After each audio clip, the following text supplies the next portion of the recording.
Pesta mewah itu adalah awal dari kematian jiwaku.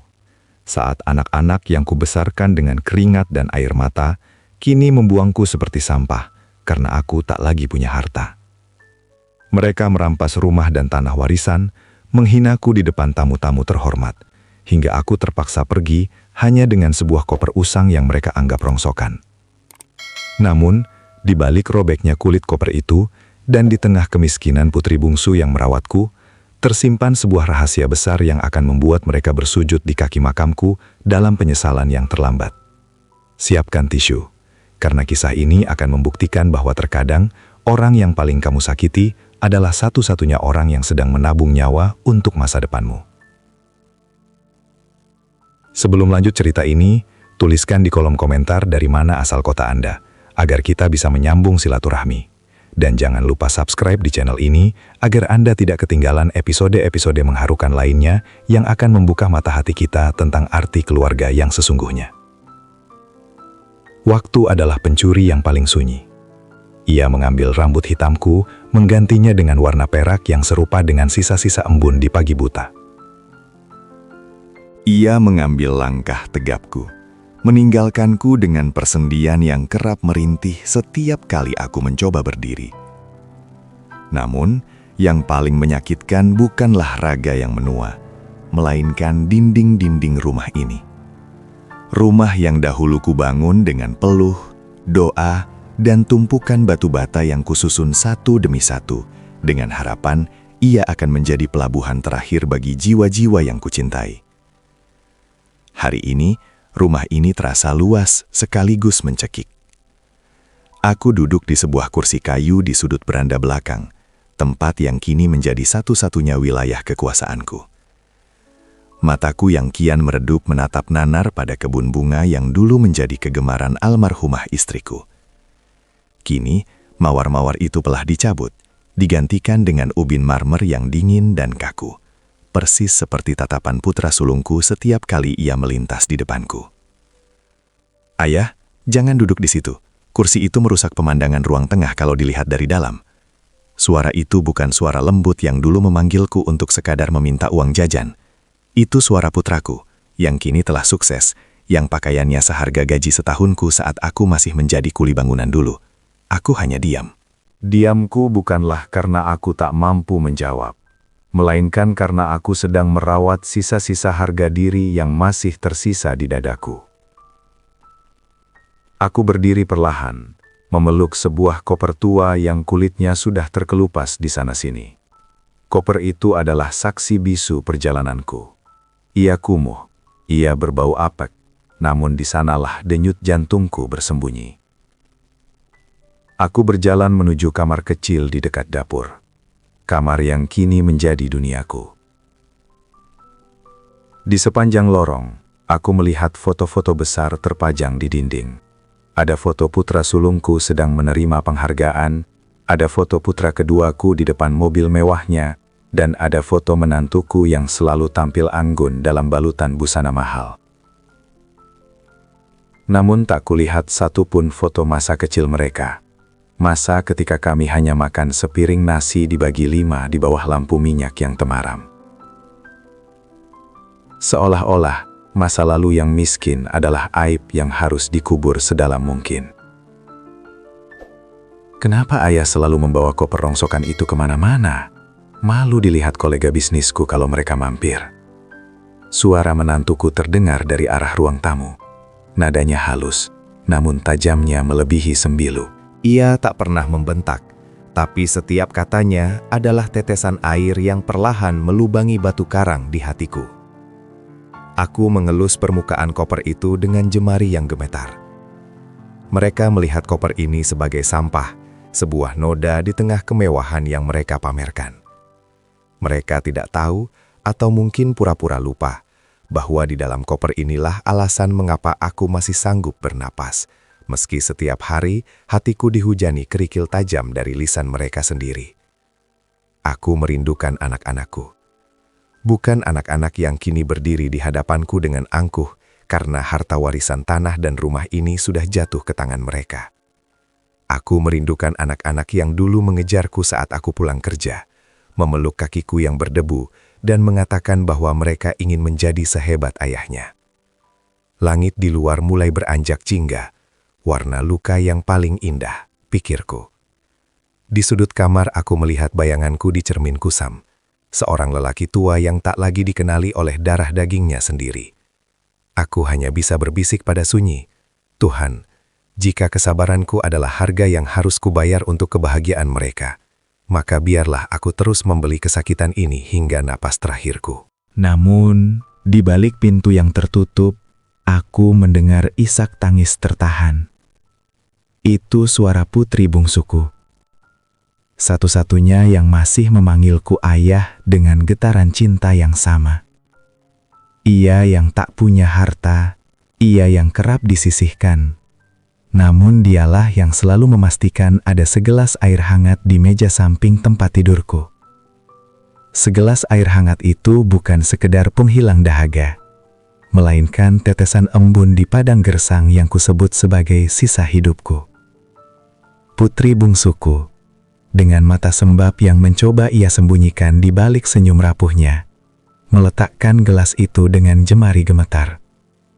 Ia tidak berkata banyak, namun tangannya yang mengelus punggung tanganku yang kasar, berbicara lebih keras dari teriakan manapun. Ia adalah satu-satunya jembatan yang menghubungkan jiwaku dengan dunia yang kini terasa semakin asing. Malam itu, rumah mewah ini tidak sedang beristirahat. Lampu kristal di ruang tengah bersinar menyilaukan, menerangi jamuan makan malam yang megah. Putra sulungku sedang menjamu kolega bisnisnya. Gelak tawa dan denting alat makan perak terdengar sampai ke kamar belakang tempatku meringkuk. Bau harum masakan kelas atas merayap masuk ke celah pintuku. Namun perutku justru merasa mual oleh rasa sesak yang tak kunjung surut. Aku mencoba keluar untuk sekadar mengambil udara di taman samping. Dengan langkah yang menyeret, aku melewati ruang tengah. Seketika, sunyi menggergap.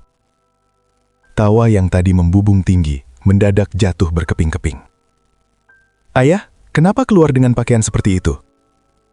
Suara putra keduaku memotong udara. Ia berdiri dengan jas rapi, menatapku seolah-olah aku adalah noda tinta di atas kertas putih yang bersih. Aku menunduk, menatap sarung usang dan kaos oblong yang warnanya sudah memudar. "Ayah hanya ingin ke taman, Nak. Sesak di dalam sini," jawabku pelan, nyaris berupa bisikan.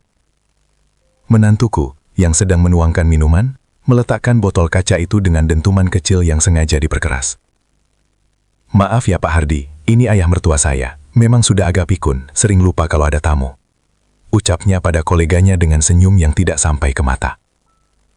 Kalimat itu seperti sembilu yang menyayat pelan, tipis namun perihnya menjalar hingga ke tulang. Aku bukan pikun. Ingatanku masih tajam. Setajam ingatanku saat aku harus meminjam uang ke sana kemari demi biaya kuliah mereka.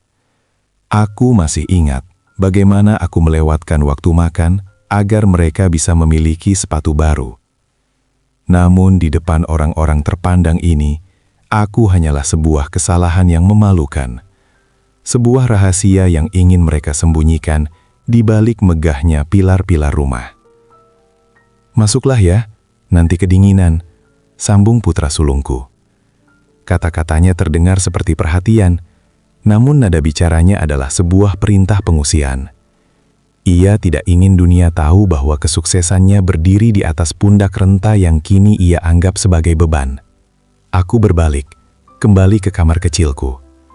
Aku duduk di tepi ranjang, merengkuh koper tua itu ke dalam pelukanku. Di dalam sana, bukan hanya barang-barang lama yang tersimpan, melainkan bukti-bukti kasih sayang yang kini mereka injak-injak. Aku mendengar suara tawa mereka kembali membahana setelah pintu kamarku tertutup. Mereka kembali bahagia, seolah-olah aku tak pernah ada di antara mereka. Air mataku jatuh tanpa suara, membasahi permukaan koper yang kasar. Aku tidak marah pada mereka. Aku hanya sedang bertanya-tanya pada sunyi. Di titik mana aku salah mendidik mereka? Ataukah memang harta memiliki kekuatan untuk membutakan mata hati, hingga mereka lupa bahwa surga mereka pernah berada di bawah telapak kaki yang kini mereka sebut kotor. Di tengah remang lampu kamar, aku berjanji pada diriku sendiri untuk tetap diam. Aku akan menyimpan rahasia di dalam koper ini rapat-rapat. Setidaknya sampai aku tak lagi mampu mendengar hinaan mereka. Biarlah aku menjadi akar yang tersembunyi di dalam tanah, yang tetap memberi kehidupan meski tak pernah dipuji keindahannya. Walau terkadang tanah tempatku berpijak terasa semakin gersang dan menghimpit napasku. Kesunyian kamar ini adalah saksi bagaimana aku belajar menelan setiap pahitnya kata-kata, menjadi doa-doa yang tulus. Namun pagi ini, sunyi itu terusik oleh hiruk-pikuk yang berbeda dari biasanya.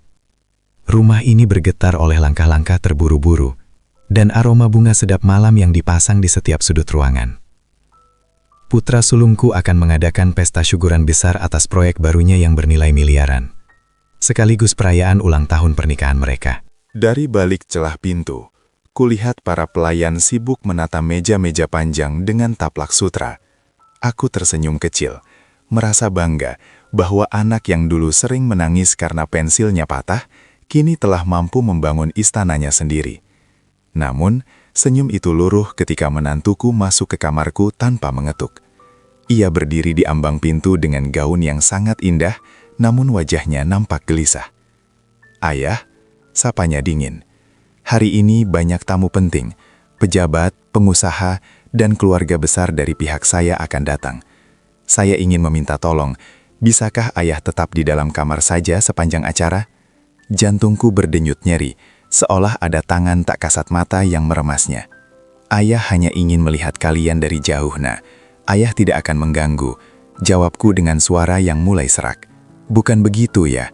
potong putra sulungku yang tiba-tiba muncul di belakang istrinya. Ia tidak menatap mataku, ia sibuk membetulkan letak jam tangan emasnya. Pakaian ayah, cara bicara ayah, kami tidak ingin ada tamu yang bertanya macam-macam. Kami sudah bilang pada mereka bahwa ayah sedang istirahat total karena kesehatan yang menurun, jadi tolong kerjasamanya. Ini demi nama baik keluarga. Demi nama baik. Kata-kata itu berdentum di telingaku seperti lonceng kematian. Nama baik yang mereka bangun di atas punggungku yang kini membungkuk. Aku melihat mereka pergi setelah meletakkan nampan berisi nasi dan lauk yang sudah mendingin. Seolah-olah aku adalah tawanan di rumahku sendiri. Mereka mengunci pintu dari luar. Sebuah ketidaksengajaan yang disengaja, agar aku tak keluar dan merusak pemandangan indah pesta mereka. Aku duduk bersimpuh di lantai, memeluk koper tuaku. Di luar suara musik klasik mulai mengalun merdu, beradu dengan suara tawa riang yang menembus dinding kamar. Aku membayangkan anak-anakku sedang bersulang, menerima pujian sebagai anak yang berbakti, karena membiarkan ayahnya tinggal di rumah semewah ini. Mereka menjual kesunyianku sebagai bentuk perhatian medis. Air mataku jatuh satu demi satu, membasahi koper usang yang kini kubuka sedikit. Di dalamnya, aku menyentuh sebuah mainan mobil-mobilan kayu yang sudah rapuh. Mainan pertama yang kubelikan untuk putra sulungku, dengan upah lembur sebulan penuh. Aku juga menyentuh sepasang sepatu bayi milik putra keduaku. Benda-benda ini tidak memiliki nilai di mata dunia. Namun bagiku, inilah harta yang sesungguhnya. Tiba-tiba, pintu kamarku berderit terbuka sedikit. Putri bungsuku menyelinap masuk dengan napas tersengal. Ia membawa sepotong kue pesta yang sangat cantik di tangannya. "Ayah, maafkan mereka," isaknya sambil berlutut di depanku. Aku tidak sanggup melihat ayah dikurung begini. Aku mengusap kepalanya yang tertunduk. "Jangan menangis, Bunga. Ayah tidak lapar akan makanan pesta. Ayah hanya lapar akan sedikit harga diri yang tersisa. Tapi tak apa, biarlah mereka bersinar hari ini. Meski ayah harus menjadi bayangan yang paling gelap di rumah ini." Di tengah pesta yang megah itu, aku menyadari satu hal yang teramat pahit. Terkadang, semakin tinggi pohon menjulang ke langit, ia semakin lupa pada akar yang telah bersusah payah memberinya kekuatan untuk tegak. Akar itu kini semakin terhimpit oleh beton-beton kesombongan yang mereka bangun. Pesta berakhir saat rembulan mulai meninggi, menyisakan kelelahan yang memicu bara yang lebih panas di dalam hati mereka yang telah dibutakan oleh ambisi. Beberapa hari setelah pesta itu, suasana rumah tidak kunjung membaik. Justru, kecurigaan mulai tumbuh seperti benalu di antara pilar-pilar marmer ini. Menantuku, yang matanya selalu berkilat saat membicarakan tentang investasi dan perhiasan, mulai sering memperhatikan koper tua yang tak pernah lepas dari sisiku. Baginya, mustahil seorang lelaki tua begitu gigih mempertahankan sebuah benda rongsokan jika di dalamnya tidak tersimpan sesuatu yang bernilai tinggi. Siang itu, saat matahari membakar bumi dengan teriknya, aku tertidur karena pengaruh obat yang diberikan putri bungsuku. Dalam lelap yang rapuh, aku bermimpi tentang masa lalu, tentang tawa anak-anak di pematang sawah. Namun, mimpi itu pecah saat aku mendengar suara gesekan logam yang kasar. Aku tersentak bangun. Jantungku berdegup kencang melihat menantuku sedang memegang koperku di atas meja dapur. Di tangannya, ada sebuah kunci kecil yang entah bagaimana ia dapatkan. "Apa yang kamu lakukan, Nak?" Suaraku bergetar. Lebih karena rasa takut akan rusaknya kenangan daripada rasa marah. Ia menoleh dengan senyum miring yang menyakitkan. "Ayah selalu menyembunyikan ini. Pasti ada emas batangan atau surat tanah warisan lain di dalamnya, kan? Ayah tidak adil." Kenapa tidak diberikan sekarang saja untuk menambah modal bisnis suamiku? Putra sulungku datang. Bukannya melarang. Ia justru berdiri bersedekap di ambang pintu. "Benar ya, jika memang ada isinya yang berharga, berikanlah. Ayah sudah tua, tidak butuh harta lagi. Biar kami yang mengelolanya." Aku mencoba meraih koper itu dengan tangan yang gemetar hebat. "Ini bukan harta seperti yang kalian bayangkan. Tolong, jangan dibuka. Ini hanya separuh jiwaku." "Halah, ayah selalu dramatis," bentak menantuku. Kesabarannya habis. Ia mencoba menarik paksa koper itu hingga aku tersungkur di lantai dapur yang dingin. Rasa sakit di lututku tak sebanding dengan rasa sakit di dadarku. Saat melihat mereka memperlakukan koper itu seperti barang jarahan. Putri bungsuku berlari masuk. Mencoba menengahi. "Kak, hentikan. Itu milik ayah. Kenapa kalian begitu tega?" teriaknya dengan suara parau. Ia memelukku yang masih tertuduk di lantai, sementara kedua kakaknya hanya menatap sinis. Kejadian itu mengubah segalanya. Rutinitas yang tadinya hanya sekedar pengabaian, kini berubah menjadi intimidasi. Mereka mulai menggeledah setiap sudut kamarku. Saat aku di kamar mandi, Mereka mulai menjatah makanku seolah aku adalah narapidana. Logika mereka telah mati, digantikan oleh nafsu untuk memiliki apa yang sebenarnya tidak ada. Aku memeluk putri bungsuku, membisikkan kata maaf karena ia harus ikut menderita demi menjagaku. Di tengah tekanan itu, aku mulai menyadari bahwa rumah ini bukan lagi tempat untuk pulang, melainkan sebuah medan perang, di mana kasih sayang telah kalah oleh angka-angka. Aku menatap koper itu, yang kini terkunci rapat kembali di pelukanku, menyadari bahwa badai yang sesungguhnya baru saja dimulai, dan awan hitam keserakahan telah menutup pintu maaf di hati anak-anakku. Sejak hari itu, udara di rumah ini tak lagi membawa aroma harum masakan, melainkan bau kecurigaan yang menyengat. Setiap langkah kaki yang mendekat ke kamarku, terdengar seperti detak jantung algojo yang siap mencabut sisa ketenanganku. Pagi itu, suasana terasa sangat mencekam. Tidak ada sapaan, tidak ada ketukan pintu yang lembut dari si bungsu. Aku mendengar suara gaduh di ruang tengah, suara perdebatan yang sengit antara putra sulungku dan istrinya. Mereka membicarakan tentang kerugian bisnis dan cicilan yang mulai menghimpit. Dalam keputusasaan, manusia seringkali kehilangan kemanusiaannya.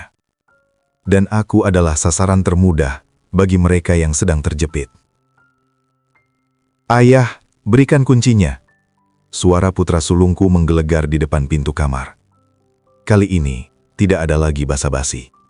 Ia masuk dengan wajah merah padam, diikuti menantuku yang membawa sebuah tang pemotong besi. Aku mundur hingga punggungku membentur dinding yang dingin. "Demi Tuhan, Nak, tidak ada emas di dalam sini. Hanya ada kenangan yang tak akan laku kalian jual." Lirihku dengan suara yang pecah. Air mataku mulai menggenang, bukan karena takut kehilangan nyawa, tapi karena melihat putraku telah berubah menjadi sosok yang sama sekali tak kukenali. Menantuku maju dengan langkah angkuh. Kalau ayah tidak mau memberikannya secara baik-baik, jangan salahkan kami kalau koper ini hancur. Ia merenggut koper itu dari pelukanku. Tenagaku yang rentah tak mampu mempertahankan satu-satunya harta yang kupunya. Aku terjatuh. Lututku menghantam lantai dengan keras. Namun mataku tak lepas dari koper usang itu. Dengan satu gerakan kasar, menantuku memotong gembok kecil yang selama puluhan tahun kujaga dengan nyawaku. Klik. Suara patahnya besi itu terdengar seperti patahnya hatiku menjadi 1000 keping. Mereka membuka penutup koper itu dengan napas memburu, berharap melihat kilauan logam mulia atau tumpukan uang yang bisa menyelamatkan mereka dari kebangkrutan. Namun, saat koper itu terbuka lebar, yang mereka temukan hanyalah keheningan.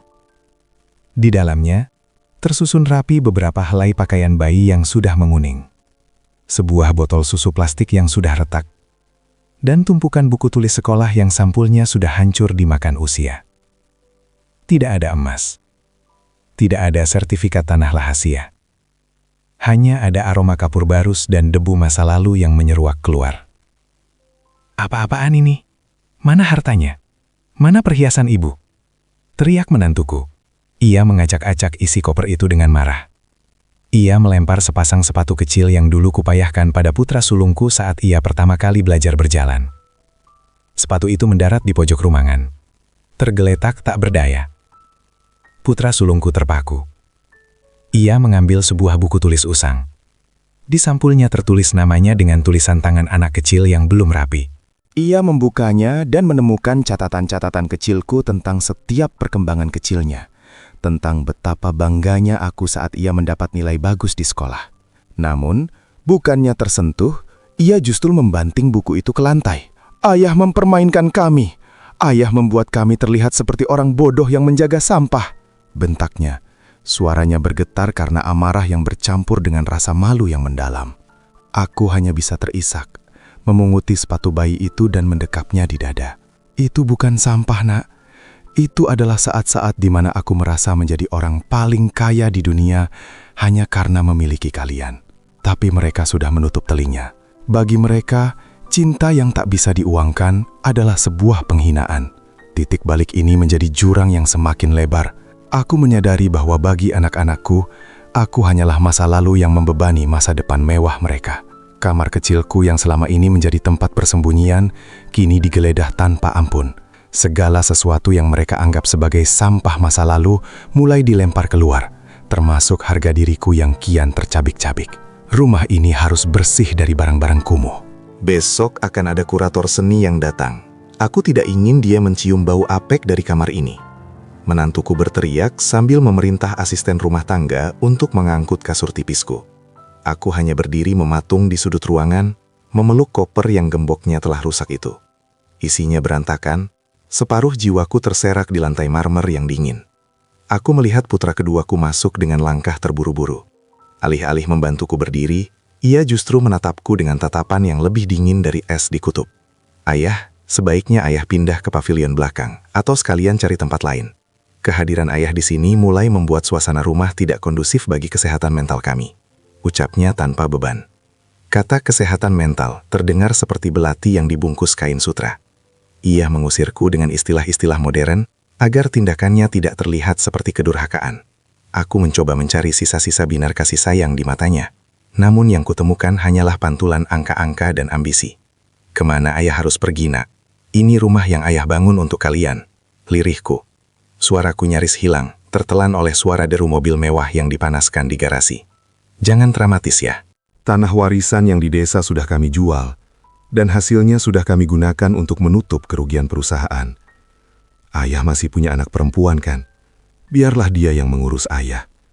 Dia yang paling merasa paling suci di keluarga ini, bukan?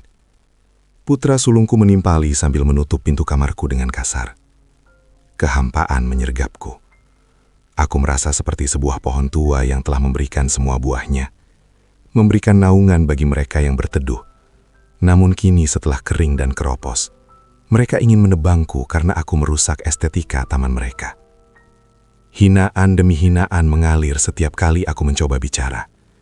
Mereka mengejek caraku makan yang mulai gemetar. Mereka mencaci bau minyak kayu putih yang kupakai untuk meredakan nyeri sendi. Di sore yang kelabu itu, aku melihat mereka mulai memasukkan barang-barang pribadiku ke dalam kardus-kardus besar. Tidak ada lagi tempat bagiku di atas ubin marmer ini. Namun, di tengah badai cacian itu, aku melihat putri bungsuku berlari masuk dengan mata yang menyala oleh amarah dan kesedihan. "Kalian tidak punya hati. Ayah bukan barang rongsokan," teriaknya sambil memelukku erat. Tubuhnya yang mungil mencoba menjadi perisai bagi tubuhku yang sudah membungkuk.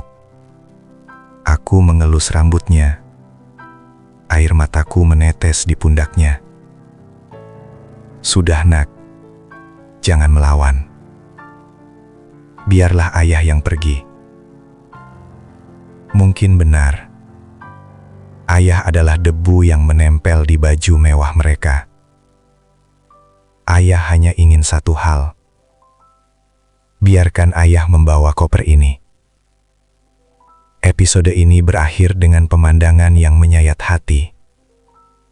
Seorang ayah yang berdiri di depan gerbang megah rumahnya sendiri, membawa koper usang yang diikat tali rafia, karena gemboknya telah hancur. Sementara anak-anak kandungnya membuang muka, seolah-olah ia adalah orang asing yang tak pernah mereka kenal.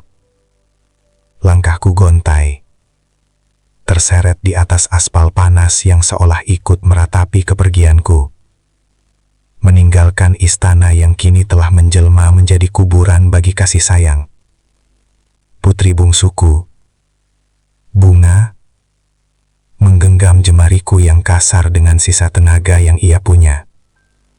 Kami berjalan menjauh dari kemegahan itu, menuju sebuah rumah petak kecil di ujung gang sempit, tempat ia dan suaminya bertahan hidup dalam kesederhanaan yang jujur.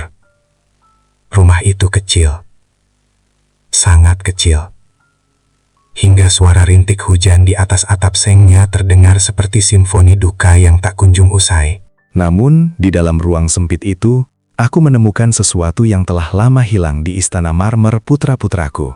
Sebuah kehangatan. "Maafkan Bunga ya, rumah ini tidak semewah milik kakak. Tapi di sini, ayah adalah raja di hati kami," bisiknya sambil menghidangkan segelas teh tawar hangat.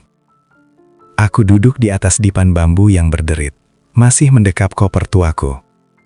Hatiku mulai ragu, bimbang antara logika yang menyuruhku untuk membenci mereka yang telah membuangku, atau hati seorang ayah yang tetap saja mendoakan keselamatan anak-anaknya. Apakah aku terlalu gagal mendidik mereka hingga mereka merasa harta adalah segala-galanya? Ataukah duniaku yang memang sudah terlalu usang untuk zaman mereka yang serba berkilauan? Ketegangan batin itu belum sempat meredah ketika sebuah mobil mewah berhenti di depan gang. Putra kedua dan menantuku turun, menutup hidung mereka seolah aroma kemiskinan di lingkungan ini adalah wabah yang mematikan. Mereka masuk ke rumah Bunga tanpa permisi, membawa hawa dingin yang seketika membekukan kehangatan teh di tanganku. "Wah, cocok sekali. Ayah di sini bersama si miskin." Tempat ini memang pantas untuk barang-barang rongsokan, cibir menantuku sambil menunjuk ke arah koperku. Putra keduaku melempar sebuah map ke atas meja plastik yang reyot. "Aku kesini bukan untuk menjemput ayah. Aku hanya ingin ayah menandatangani surat pelepasan hak atas sisa tanah di kaki gunung. Kami butuh itu untuk jaminan hutang bank yang baru." Logikaku berteriak agar aku menolak. Itu adalah sisa terakhir dari jerih payahku yang rencananya ingin kuberikan pada Bunga, yang selama ini tak pernah meminta apapun. Namun, saat kulihat mata putraku yang begitu penuh ambisi dan ketakutan akan kegagalan, hatiku kembali goyah. Ia adalah darah dagingku. Ia adalah bayi yang dulu menangis dalam dekapanku ketika ia demam. Kalian sudah mengambil rumah, tanah di kota, dan kehormatan ayah. Apakah itu masih belum cukup? Suara Bunga bergetar. Ia berdiri melindungi meja itu. "Diam kamu. Kamu hanya anak perempuan yang tidak tahu apa-apa tentang bisnis," bentak kakaknya. Aku menatap mereka bergantian. Di satu sisi ada cinta tulus yang tak punya apa-apa. Di sisi lain ada darah dagingku yang sedang tenggelam dalam lautan keserakahan. Namun tetap kucintai. Aku meraih pulpen itu dengan tangan yang kian gemetar. Logikaku mengatakan ini adalah kesalahan besar. Namun hatiku berbisik bahwa mungkin ini adalah cara terakhirku untuk membeli sedikit sisa senyum mereka sebelum aku benar-benar tiada. Rahasia besar di dalam diriku mulai mendesak untuk keluar. Sebuah rahasia tentang mengapa aku memberikan segalanya, meski aku disakiti. Aku terdiam lama, memandang koper itu. Bertanya-tanya apakah sudah saatnya mereka tahu bahwa harta yang sesungguhnya sedang mereka injak-injak dengan kaki-kaki sombong mereka. Aku menandatangani surat itu dengan tangan yang bergetar, memberikan sisa terakhir hartaku, berharap goresan tinta itu bisa menjadi penambal lubang di hati anak-anakku yang kian menganga oleh kerakusan. Namun alih-alih ucapan terima kasih, yang kuterima hanyalah punggung yang berbalik pergi tanpa sekalipun menoleh. Malam harinya, tubuhku mulai menyerah pada beban pikiran yang terlalu berat. Napasku terasa pendek, seolah udara di rumah kecil bunga ikut menipis karena duka yang kupikul. Aku terbaring di atas dipan, merasakan demam yang mulai membakar kesadaranku. Di tengah remang lampu minyak, aku mendengar suara bisik-bisik dari balik dinding triplek yang tipis. Awalnya kupikir itu doa bunga, namun suara itu terlalu tajam, terlalu asing. Koper itu, aku sudah bertanya pada seorang kolektor barang antik di kota. Suara menantuku terdengar, tipis namun berbisa. Meski isinya hanya sampah baju bayi, wadah kopernya adalah kulit asli buatan pengrajin lama yang langka. Kolektor itu mau membayar harga tinggi hanya untuk kerangkanya. Tapi itu milik ayah, dia tidak akan memberikannya, sahut putra sulungku dengan nada ragu yang pengecut. Dia sudah sakit-sakitan, Mas. Daripada koper itu hancur dimakan rayap di rumah kumuh ini, lebih baik kita bawa diam-diam.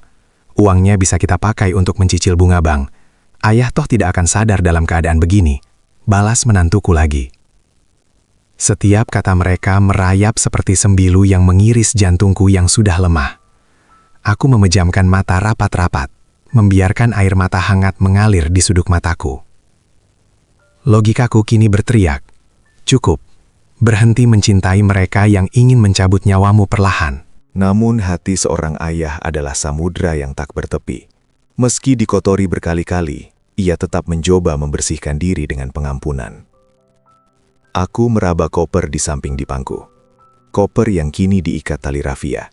Koper yang mereka anggap hanya bernilai karena kulitnya, bukan karena kenangan yang ia lindungi di dalamnya.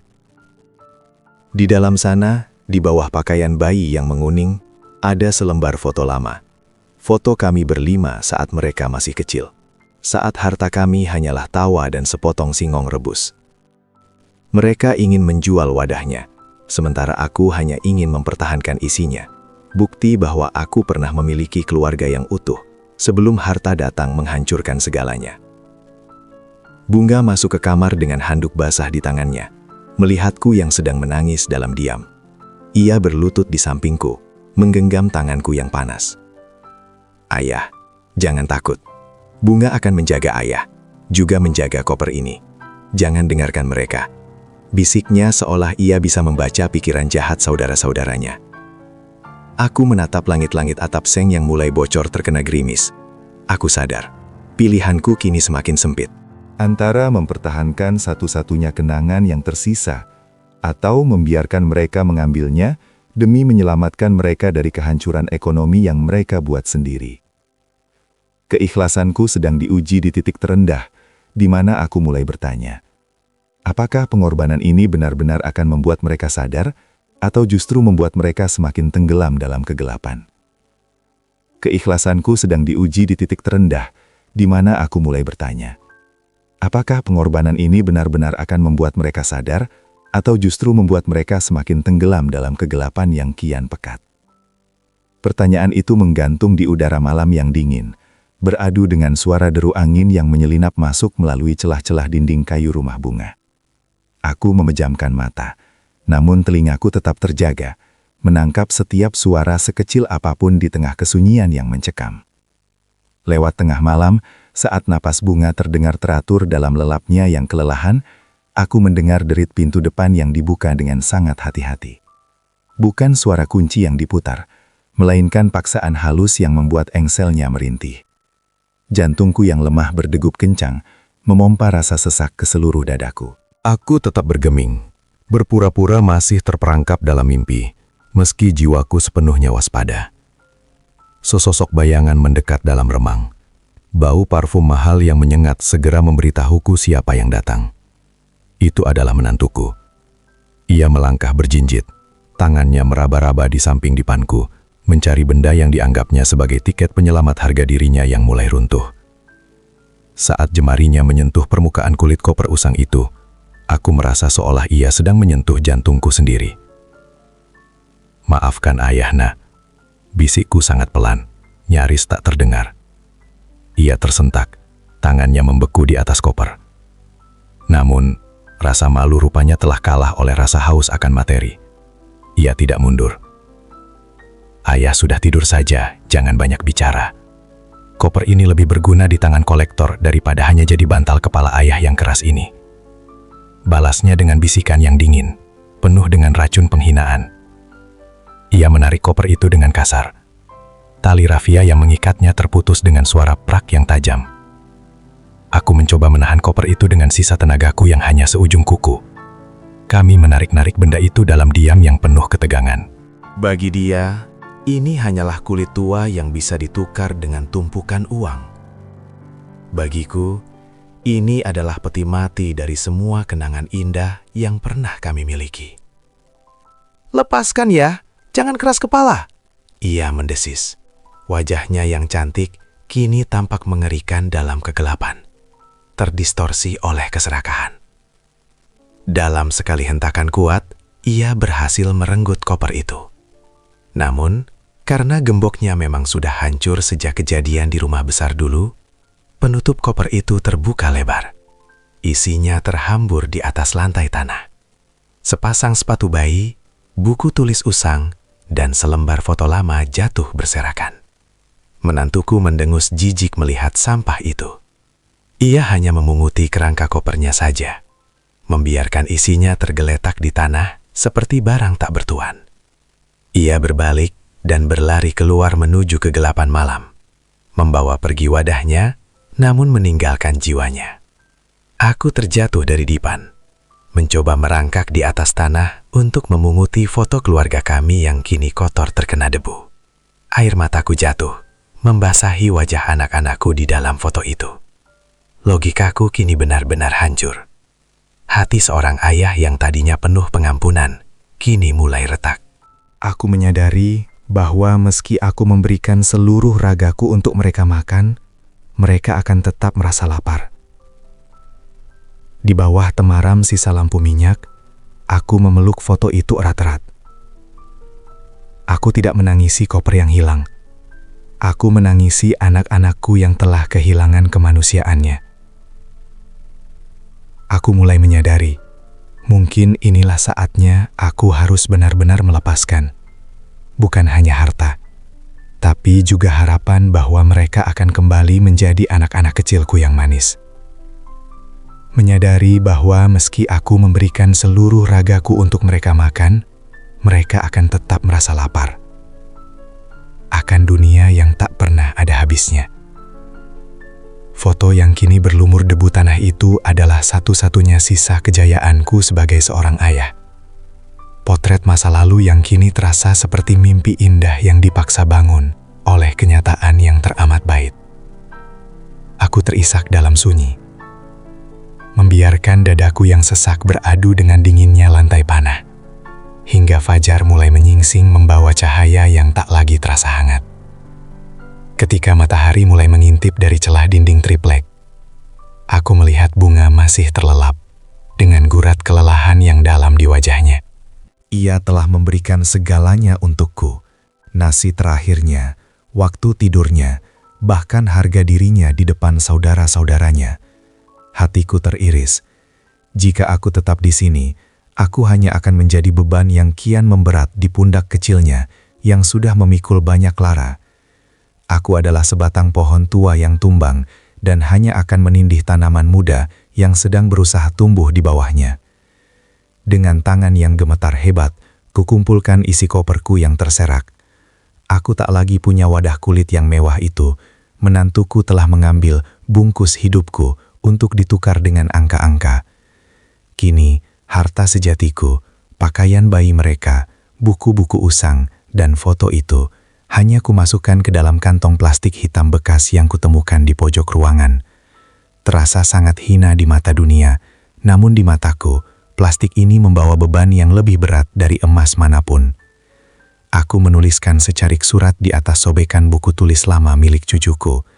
Bunga, anakku yang paling indah hatinya, jangan cari ayah. Ayah hanya ingin berjalan sebentar mencari udara yang tidak sesak. Terima kasih telah memanusiakan ayah saat darah daging ayah yang lain menganggap ayah adalah sampah.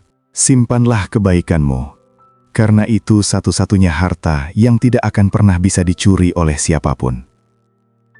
Aku melangkah keluar dari rumah petak itu dengan kaki yang terseok. Langit pagi menyambutku dengan warna abu-abu yang muram, seolah semesta tahu bahwa ini adalah langkah pertamaku menuju perpisahan yang abadi. Aku berjalan menyusuri gang sempit, melewati genangan air sisa hujan semalam, tanpa tujuan yang pasti. Logikaku kini telah mati, dan hatiku hanya berbisik untuk terus berjalan, hingga kakiku tak lagi mampu menopang raga yang rapuh ini. Setiap langkah yang kuambil terasa seperti mencabut akar dari tanah. Aku melewati rumah-rumah besar yang tertutup rapat, membayangkan di dalam sana mungkin ada ayah lain yang sedang mengalami nasib yang sama, menjadi orang asing di tanah yang ia perjuangkan sendiri. Aku terus berjalan menuju arah pinggiran kota, menjauh dari bisingnya ambisi dan tajamnya lisan anak-anakku. Aku tak tahu kemana angin akan membawaku, mungkin ke sebuah tempat di mana tidak ada lagi perdebatan tentang warisan, atau ke sebuah tepian di mana aku bisa memeluk kenangan ini tanpa harus takut dirampas. Di pundakku, kantong plastik hitam itu bergoyang pelan, bergesekan dengan kain sarungku yang kumal. Aku adalah seorang ayah yang pergi bukan karena tidak sayang, tapi karena terlalu sayang hingga tak ingin melihat orang-orang yang kucintai menjadi iblis karena kehadiranku. Langkahku membawaku pada sebuah jalan setapak yang aromanya sangat kukenali. Bau tanah basah dan lumut yang memeluk tepian danau di ujung kota. Disinilah, berpuluh-puluh tahun yang lalu, aku sering menggendong putra-putraku di pundak, mengajari mereka cara melempar kail ke air yang tenang, sambil berbisik bahwa dunia ini luas, namun keluarga adalah satu-satunya dermaga tempat mereka harus pulang. Namun kini, danau ini tidak lagi terasa seperti dermaga. Airnya yang kelabu tampak seperti cermin yang memantulkan kerentaanku dengan begitu jujur. Aku duduk di atas sebuah batu besar, memeluk kantong plastik hitam berisi sisa-sisa hidupku. Napasku mulai satu-satu, berat dan perih, seolah paru-paruku telah terisi oleh debu-debu kesedihan yang selama ini kutelan bulat-bulat. Tiba-tiba, suara deru mobil memecah kesunyian tempat ini. Aku terkesiap saat melihat mobil mewah putra sulungku berhenti tak jauh dari sana. Dari dalamnya, keluar ia dan menantuku dengan wajah yang guram oleh amarah. Mereka tidak datang untuk menjemputku dengan penyesalan. Mereka datang membawa koper kulit itu. Koper yang semalam mereka curi. "Ayah, kenapa ayah ada di sini?" teriak menantuku sambil berjalan mendekat dengan langkah kasar. Di tangannya, koper itu tampak kosong dan tak berdaya. "Kolektor itu bilang koper ini tidak ada harganya. Dia bilang ini hanya kulit sapi biasa yang sudah lapuk dan tidak punya nilai sejarah. Ayah pasti membohongi kami lagi kan? Di mana ayah simpan sertifikat tanah yang asli?" Aku menatap mereka dengan tatapan yang kosong. Rasa sakit di dadaku kini bukan lagi karena dihina, melainkan karena rasa iba yang teramat sangat melihat darah dagingku sendiri telah menjelma menjadi budak dari sesuatu yang tak akan mereka bawa ke liang lahat. Tidak ada lagi yang tersisa, nak. Kalian sudah mengambil semuanya. Suaraku terdengar seperti gesekan daun kering di atas aspal. Bohong, bentak putra sulungku. Ia merebut kantong plastik hitam yang kupeluk. Dengan kasar ia merobeknya hingga isinya kembali berhamburan. Kali ini di atas rumput liar dan lumpur tepi danau. Hanya ini? Hanya baju busuk dan buku-buku lama? Ayah sengaja menyembunyikannya agar kami bangkrut. Dalam kemarahan yang meluap dan rasa malu karena rencana mereka gagal, menantuku merenggut koper kulit itu dari tangan suaminya. Kalau benda ini tidak bisa menghasilkan uang, maka benda ini hanya sampah yang pantas tenggelam. Dengan sekuat tenaga, ia melemparkan koper itu ke tengah danau. Aku melihat koper itu melayang di udara, membelah kabut pagi, lalu jatuh dengan suara dentuman air yang keras. Biur. Riak airnya melebar, perlahan menelan benda yang selama ini kujaga lebih dari nyawaku sendiri. Pergi saja ayah ke sana, ambil sampah itu. Caci menantuku sebelum ia berbalik menuju mobil. Aku terjatuh berlutut di tepi danau. Tanganku menggapai-gapai udara yang hampa. Air mataku jatuh tanpa suara, mengalir membasahi tanah yang kini memeluk foto keluargaku yang terinjak sepatu mereka. Di tengah ledakan emosi ini, aku menyadari bahwa bukan hanya koper itu yang tenggelam, tapi juga seluruh harapan terakhirku untuk melihat mereka kembali menjadi manusia. Aku tidak marah. Aku hanya merasa sangat lelah. Sangat lelah. Hingga rasanya jiwaku ingin ikut tenggelam bersama koper itu ke dasar danau yang dingin.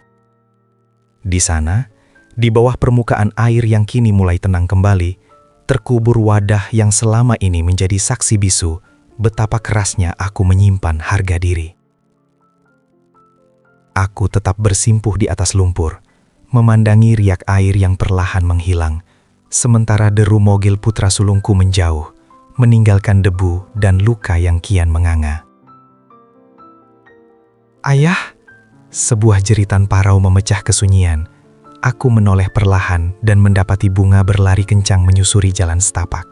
Napasnya tersengal, wajahnya basah oleh air mata dan peluh. Ia segera berlutut di sampingku, memeluk bahuku yang gemetar kaku. Ayah, kenapa ayah pergi? Kenapa ayah sendirian di sini?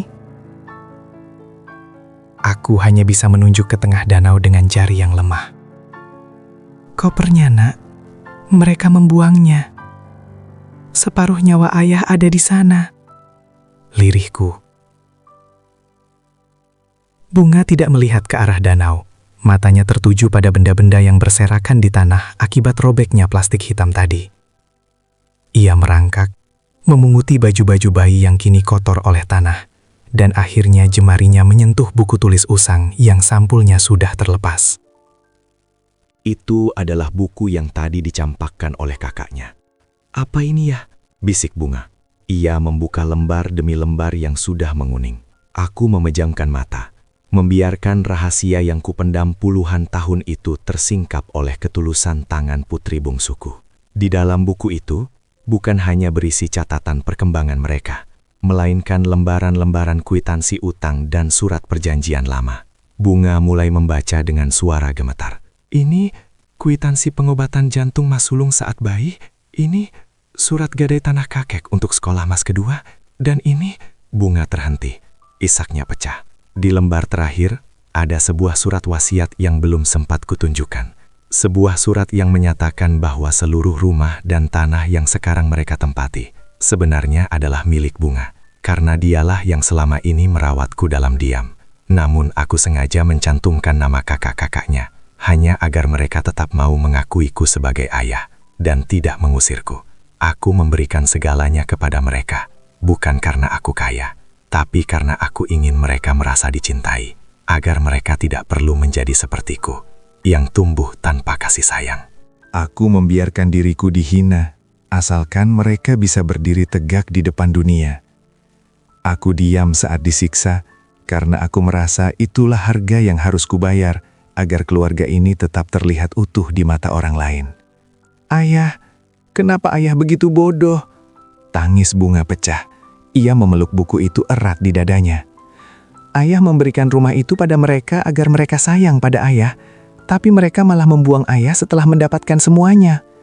Aku tersenyum getir, mengusap air mata di pipi putriku, Kasih sayang tidak bisa dibeli dengan sertifikat bunga. Ayah baru menyadarinya sekarang. Ayah hanya ingin melihat mereka sukses, meski ayah harus hancur di bawah kaki mereka. Di kejauhan, langit mulai menggelap, seolah ikut berduka atas rahasia yang terlambat terungkap ini. Logikaku kini benar-benar lumpuh oleh rasa cinta yang salah sasaran, sementara bunga terus menangis, meratapi kebaikan seorang ayah yang terlalu luas, hingga menenggelamkan dirinya sendiri dalam penderitaan. Aku melihat bunga berdiri dengan sorot mata yang tak pernah kulihat sebelumnya. Sebuah api kemarahan yang lahir dari cinta yang teraniaya.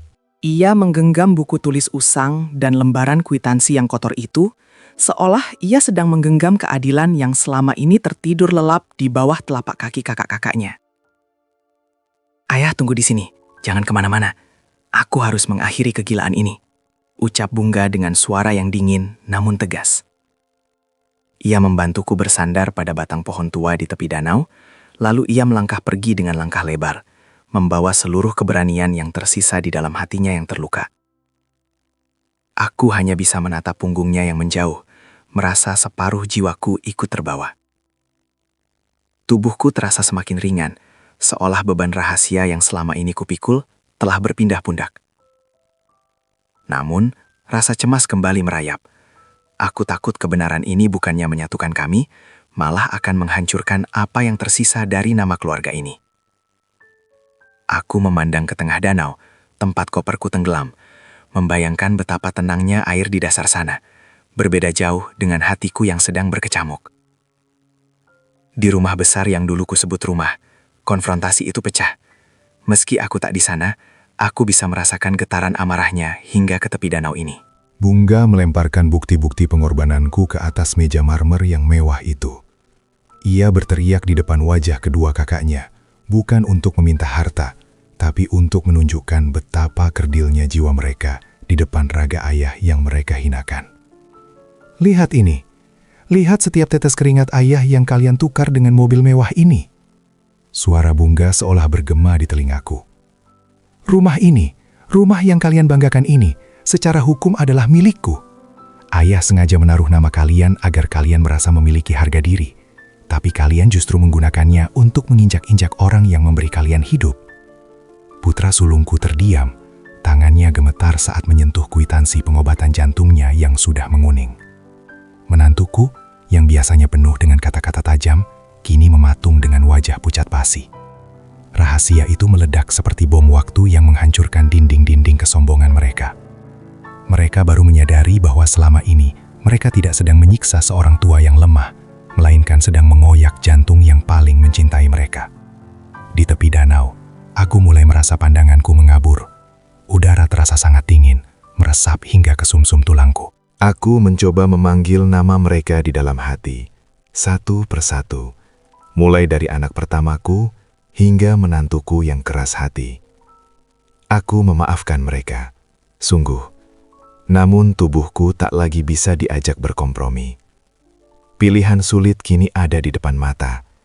Haruskah aku kembali ke rumah itu setelah semua emosi ini meledak? Ataukah aku memilih untuk tetap di sini, di pelukan alam yang tidak pernah mencaciku? Kesadaranku perlahan menipis, seiring dengan suara langkah kaki yang berlari mendekat ke arah danau. Apakah itu mereka?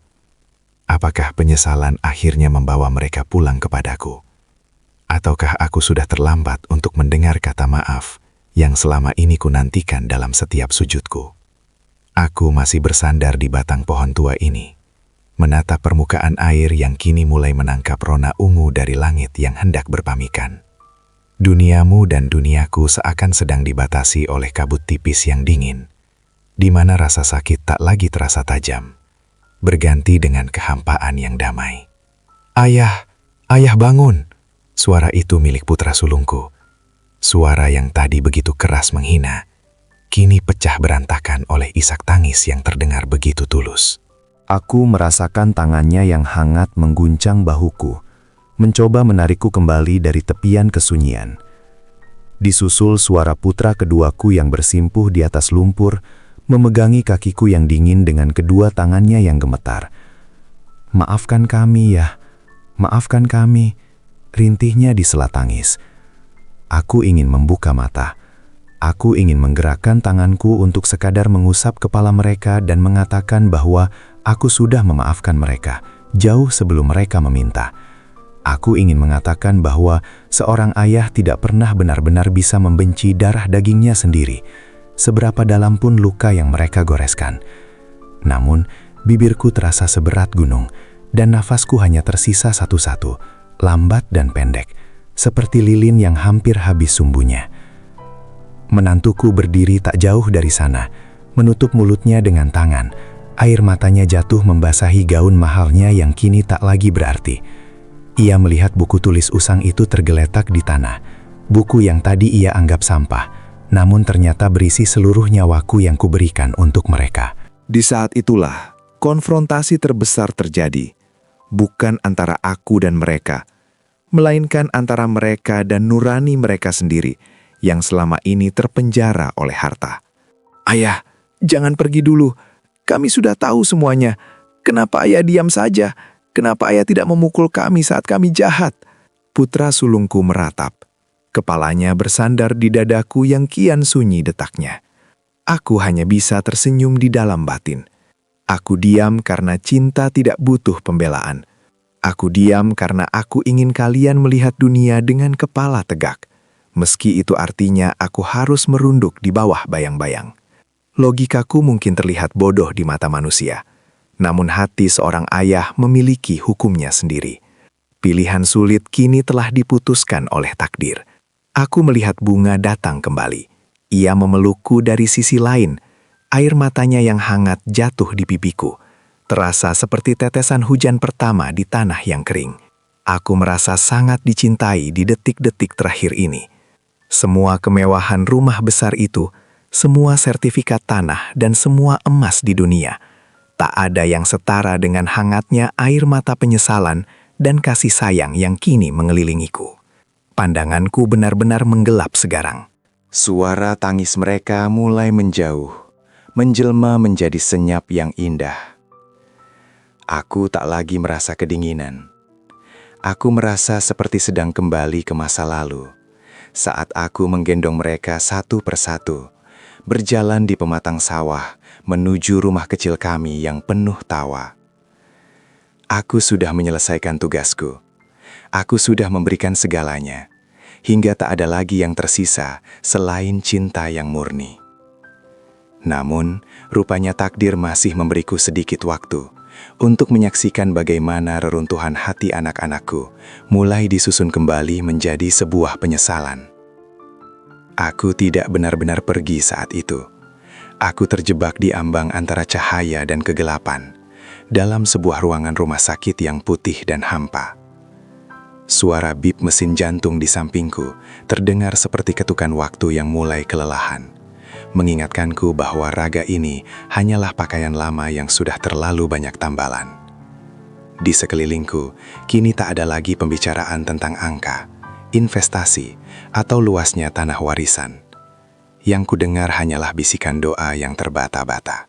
Putra sulungku yang dulu tangannya hanya mau menyentuh barang-barang mewah, kini menggenggam tanganku yang keriput dengan erat. Seolah ia takut jika ia melepaskannya, aku akan terbang hilang di bawah angin.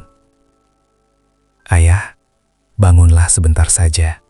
Aku ingin membelikan ayah kursi doyang yang baru, bukan yang mewah, tapi yang paling nyaman untuk ayah bercerita. Isaknya pelan di telingaku. Aku ingin tertawa dalam hati, sebuah tawa yang pedih namun haru. Mereka baru menyadari harga sebuah kehadiran ketika bayanganku mulai memudar dari dinding rumah mereka. Aku berjuang keras dengan pilihan terakhir yang kupunya. Apakah aku harus bertahan dalam rasa sakit ini demi memberi mereka kesempatan menebus dosa? Ataukah aku harus membiarkan diriku terlepas agar mereka belajar bahwa kehilangan adalah guru yang paling jujur? Di sudut ruangan, kulihat menantuku duduk bersimpuh di lantai, memegang foto lama kami yang sempat kotor terkena lumpur danau. Ia telah membersihkannya dengan kain sutranya yang mahal. Ia tidak berani mendekat, seolah ia merasa debu dari hatinya akan mengotori ranjang tempatku terbaring. Keangkuhannya telah runtuh, menyisakan seorang wanita yang kini menyadari bahwa rumah semegah apapun akan terasa seperti gua yang dingin tanpa restu dari orang tua. Putri bungsuku, Bunga, adalah yang paling tenang di antara mereka. Ia duduk di sampingku, mengusap keningku dengan air hangat.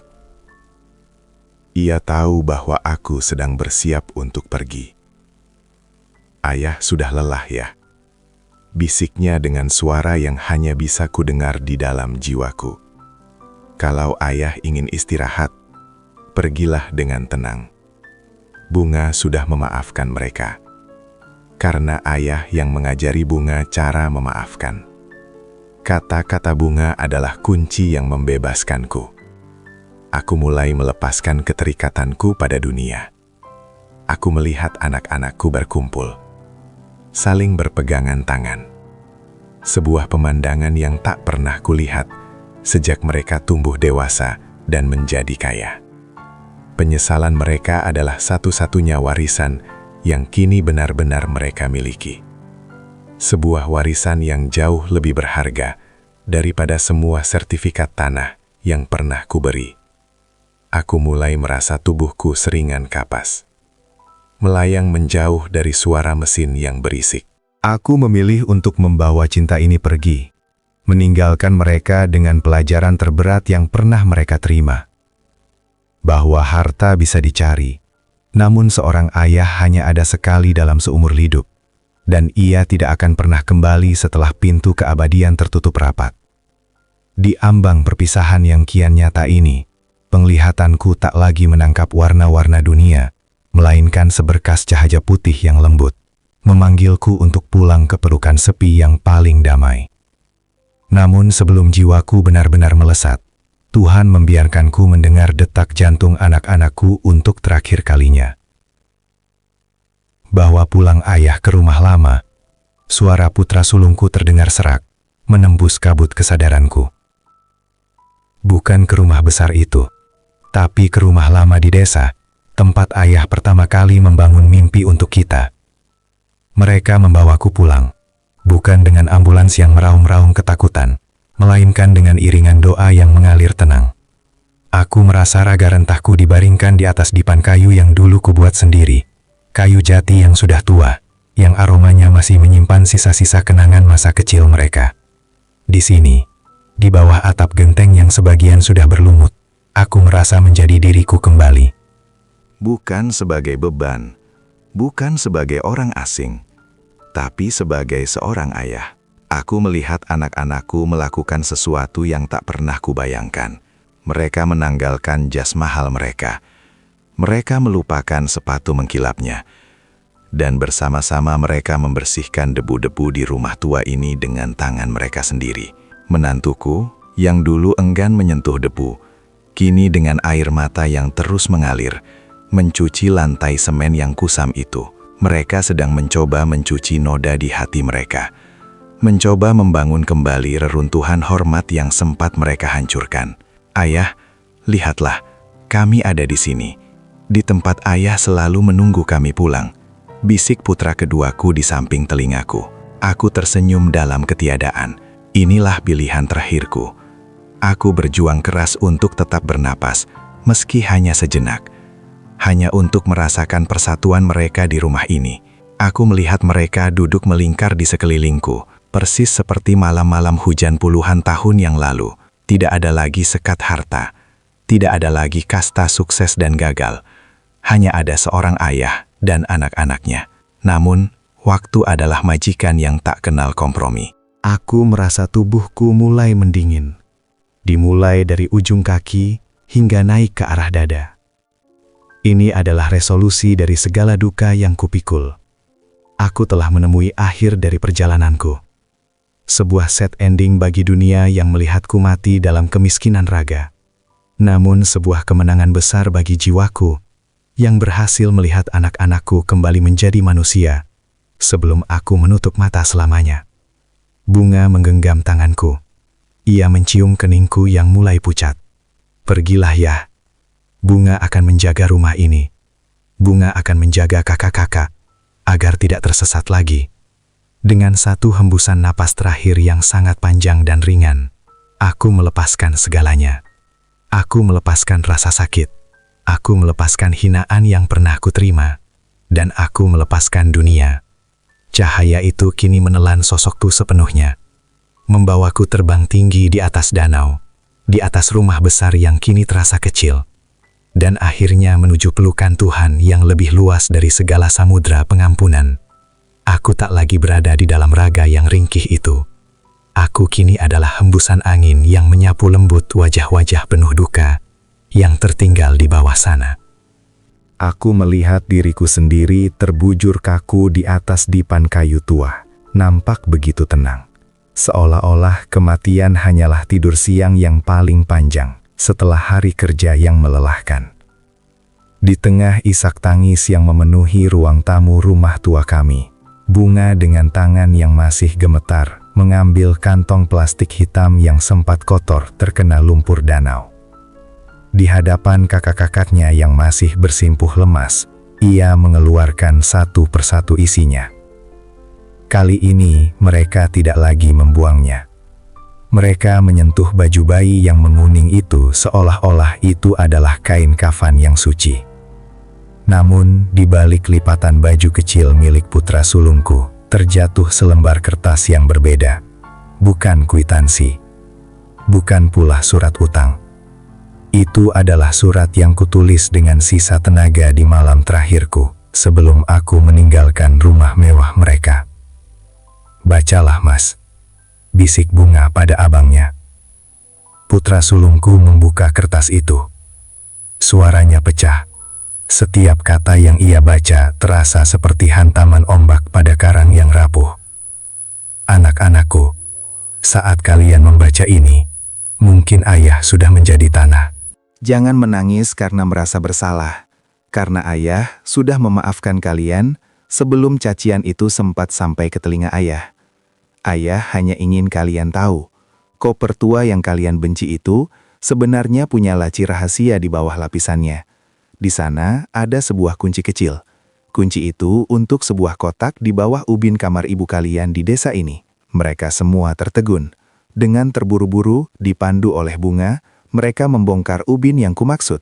Di sana terkubur sebuah kotak besi sederhana. Saat mereka membukanya, bukan tumpukan uang atau berlian yang mereka temukan, melainkan kumpulan surat-surat balasan dari panti asuhan dan sekolah-sekolah di pelosok desa. Ternyata, sebagian besar harta dan hasil penjualan tanah yang selama ini mereka kira aku sembunyikan atau aku habiskan, telah kukirimkan atas nama mereka. Aku membangun sumur, membantu sekolah, dan menyantuni anak yatim dengan mencantumkan nama putra sulungku, putra keduaku, dan menantuku sebagai donaturnya. "Ayah tahu kalian sibuk mencari dunia." Lanjut isi surat itu yang terus dibacakan Bunga di sela tangisnya. "Ayah takut kalian lupa menabung untuk bekal di akhirat. Maka ayah menggunakan sisa harta ayah untuk menabung atas nama kalian. Ayah ingin jika suatu saat nanti kalian jatuh, doa-doa dari orang yang kalian bantu tanpa kalian ketahui akan menjadi tangan-tangan gaib yang mengangkat kalian kembali. Ayah rela dianggap miskin asal kalian punya kekayaan yang tidak akan habis di mata Tuhan." Hening seketika menyergap. Menantuku Jaduh terduduk menutupi wajahnya dengan kedua tangan. Ia yang dulu melempar koper itu ke danau karena dianggap tak berharga, kini menyadari bahwa di dalam koper itu tersimpan kunci menuju keselamatan jiwanya sendiri. Aku melihat mereka saling berpelukan di atas kotak besi itu, meratapi betapa butanya mereka selama ini. Aku telah menemui set ending bagi raga ini, mati dalam kesederhanaan yang nampak menyedihkan. Namun bagi mereka, ini adalah awal dari kehancuran ego yang sombong. Aku pergi dengan meninggalkan sebuah luka yang indah. Sebuah luka yang akan selalu mengingatkan mereka bahwa cinta seorang ayah tidak pernah meminta balasan. Ia hanya ingin memastikan jalan anak-anaknya selalu terang. Meski ia sendiri harus padam dalam kegelapan. Meski ia sendiri harus padam dalam kegelapan yang sunyi. Kini, dari tempat yang tak lagi mengenal waktu, aku menyaksikan gundukan tanah makamku yang masih basah, ditaburi bunga kamboja dan melati. Di bawah nisan kayu sederhana yang bertuliskan namaku, anak-anakku masih bersimpuh, membiarkan pakaian mewah mereka kotor oleh tanah pemakaman yang lembab, seolah-olah mereka ingin menyatukan diri dengan debu tempatku kini beristirahat. Hari-hari berlalu sejak jasadku dikembalikan ke bumi, namun rumah tua di desa itu tidak lagi sepi. Aku melihat sebuah perubahan yang membuat jiwaku tersenyum di balik keabadian. Putra sulungku, lelaki yang dulu begitu mendewakan angka dan tahta, kini setiap pagi duduk di teras rumah desa itu. Ia tak lagi mengenakan jam tangan emas yang dulu selalu ia pamerkan. Tangannya kini sibuk memegang buku tulis usang milikku, membacanya lembar demi lembar dengan mata yang senantiasa berkaca-kaca. Ia memutuskan untuk tidak kembali ke rumah megah di kota untuk sementara waktu. Baginya, setiap sudut rumah besar itu kini hanya mengingatkannya pada betapa tajamnya lisan yang pernah ia tujukan kepadaku. Di rumah desa ini, ia mencoba menemukan kembali serpihan dirinya yang hilang. Anak kecil yang dulu bangga mengenakan sepatu bayi, yang sekarang ia simpan di atas meja kerjanya sebagai pengingat paling berharga. Ayah, aku akan memperbaiki semua sumur yang ayah bangun atas namaku, bisiknya pada angin pagi yang dingin. Ia mulai menyadari bahwa warisan yang sesungguhnya bukan terletak pada luasnya tanah yang bisa dijual, melainkan pada luasnya manfaat yang bisa ditinggalkan.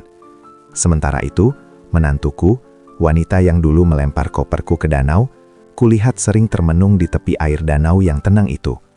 Ia membayar penyelam untuk mencari koper kulit itu di dasar lumpur, bukan karena ia menginginkan kulitnya yang mahal, tapi karena ia ingin memeluk kembali benda yang pernah menjadi satu-satunya pelindung rahasia kasih sayangku.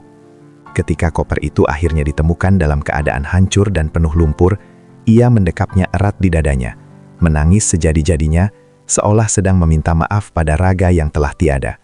Mereka mulai belajar hidup dalam kesederhanaan yang baru. Mereka mulai mengunjungi panti-panti asuhan yang selama ini kukirimi bantuan atas nama mereka. Di sana, mereka mendengar cerita-cerita tentang lelaki tua misterius yang selalu tersenyum meski bajunya kusam, yang selalu berkata bahwa anak-anaknya adalah orang paling baik di dunia. Mendengar itu, putra-putraku hanya bisa tertunduk malu, menyadari bahwa di hadapan orang lain, aku selalu menjaga nama baik mereka, bahkan saat mereka sedang menghancurkan harga diriku di rumah sendiri. Aku melihat Bunga, putri bungsuku, menjadi cahaya yang menuntun kakak-kakaknya keluar dari kegelapan penyesalan. Ia tidak menaruh dendam.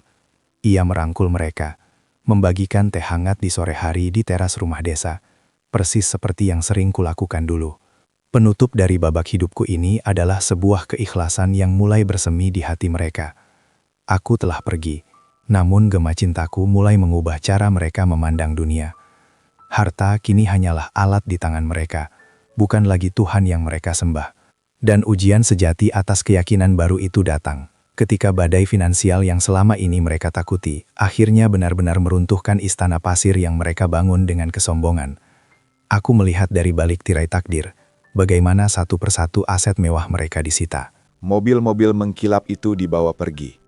Rumah besar dengan pilar-pilar angkuh itu disegel, dan lingkaran kawan-kawan sosialita mereka menghilang seperti asap yang ditiup angin. Dulu, hal ini akan menjadi kiamat bagi mereka. Dulu, mereka mungkin akan saling menyalahkan atau mengutuk nasib. Namun kini, di tengah keruntuhan harta duniawi itu, aku melihat pemandangan yang membuat jiwaku bergetar hebat oleh rasa haru. Putra sulungku berdiri di depan rumah desa yang sederhana, memandang truk yang membawa sisa-sisa perabotan mewahnya pergi. Tidak ada amarah di wajahnya. Ia hanya memegang erat koper usang yang sudah kering dari lumpur danau. Koper yang kini telah ia perbaiki ikatannya dengan jemarinya sendiri. Ia menoleh ke arah adiknya dan menantuku yang berdiri di sampingnya dengan pakaian yang kini jauh lebih bersahaja. Kita masih punya rumah ini. Suaranya tenang, setenang permukaan danau di pagi hari. Kita masih punya atap yang dibangun dengan doa ayah. Ternyata, kehilangan segalanya justru membuatku merasa paling ringan untuk melangkah.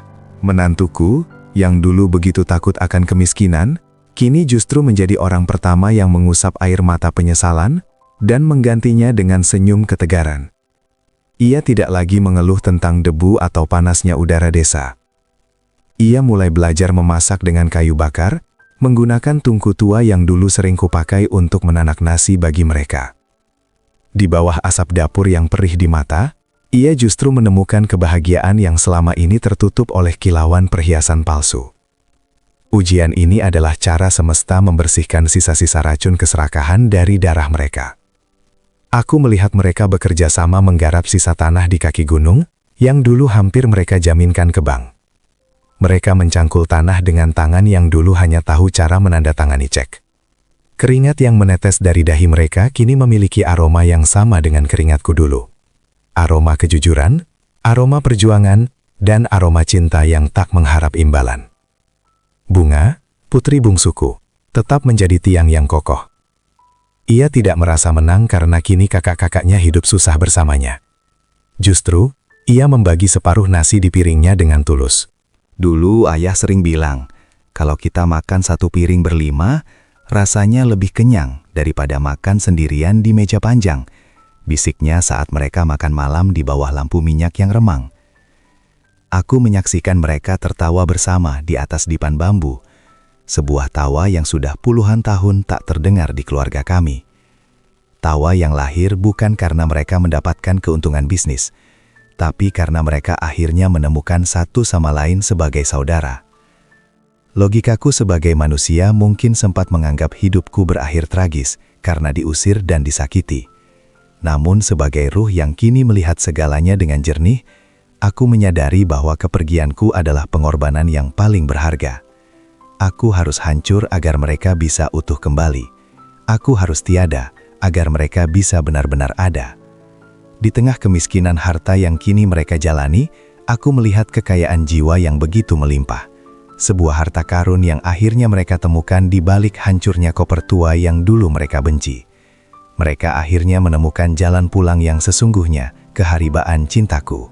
Matahari sore itu berwarna emas kemerahan, seperti pelukan terakhir yang ingin kuberikan sebelum cakrawala menutupi tirainya. Aku melihat ketiga anakku dan menantuku berjalan mendaki perbukitan, menuju gundukan tanah tempat ragaku beristirahat. Namun kali ini mereka tidak datang dengan tangan kosong atau hati yang pongah. Putra sulungku melangkah paling depan, memegang erat sebuah bibit pohon jati yang masih muda. Ia berlutut di depan nisanku, menyentuh tanah yang kini telah ditumbuhi rumput-rumput hijau yang halus. Tidak ada lagi raungan tangis yang histeris, hanya ada keheningan yang penuh dengan penghormatan dan kedamaian yang mendalam. Ayah, suaranya bergetar, namun penuh keteguhan. Hari ini, kami menyerahkan kembali semua yang dulu kami banggakan kepada dunia. Kami telah kehilangan rumah besar itu, kami telah kehilangan kemewahan itu. Tapi anehnya, baru hari ini aku merasa benar-benar menjadi anakmu. Baru hari ini aku merasa kaya. Ia menggali lubang kecil di samping nisanku dan menanam bibit jati itu. Sebuah simbol bahwa cinta ayah akan terus tumbuh, menjulang tinggi menjadi naungan bagi generasi berikutnya, meski akarnya tetap tersembunyi di dalam gelapnya tanah. Menantuku maju. Ia meletakkan koper usang yang telah ia bersihkan dan ia beri alas kain sutra di dalam kotak kaca kecil sebagai prasasti di pojok pusara. Koper itu kini menjadi simbol abadi bahwa harta yang paling bernilai adalah apa yang tersimpan di dalam jiwa, bukan apa yang tampak di mata. Bunga, putri kesayanganku, mencium batu nisanku dengan lembut. Ayah, lihatlah kami. Kami sudah satu piring lagi. Kami sudah satu hati lagi, bisiknya lirih. Aku menyaksikan pemandangan itu dari dimensi cahaya yang tak terjangkau kata-kata. Air mata ruhku jatuh menjadi embun yang membasahi kelopak bunga di tangan mereka. Logika dunia mungkin akan mencatat ceritaku sebagai drama tragis tentang ayah yang terbuang. Namun di mata keabadian, ini adalah sebuah komedi indah tentang kembalinya domba-domba yang tersesat. Hinaan dan cacian yang dulu merobek hatiku, kini telah menguap, digantikan oleh aroma doa yang harumnya melampaui wangi melati manapun. Aku melihat mereka saling berpegangan tangan, membentuk lingkaran kecil di atas makamku, lalu bersama-sama melangkah turun meninggalkan perbukitan itu tanpa sekalipun menoleh ke belakang dengan penyesalan. Mereka melangkah menuju hidup baru, di mana kejujuran menjadi fondasi dan kasih sayang menjadi atapnya. Tugasku benar-benar telah usai. Aku bukan lagi ayah yang menangis di sudut kamar karena lapar atau dihina. Aku kini adalah cahaya yang menyinari jalan mereka, angin yang membisikkan semangat saat mereka lelah, dan cinta yang takkan pernah mati meski raga telah menjadi debu. Di atas bukit itu, dalam kesunyian yang suci, aku berbisik pada semesta. Terima kasih telah membiarkanku menjadi seorang ayah, jabatan paling berat namun paling indah yang pernah engkau titipkan. Dan di bawah langit yang mulai bertabur bintang, ceritaku berakhir bukan dengan kematian, melainkan dengan kelahiran kembali sebuah keluarga yang sempat mati.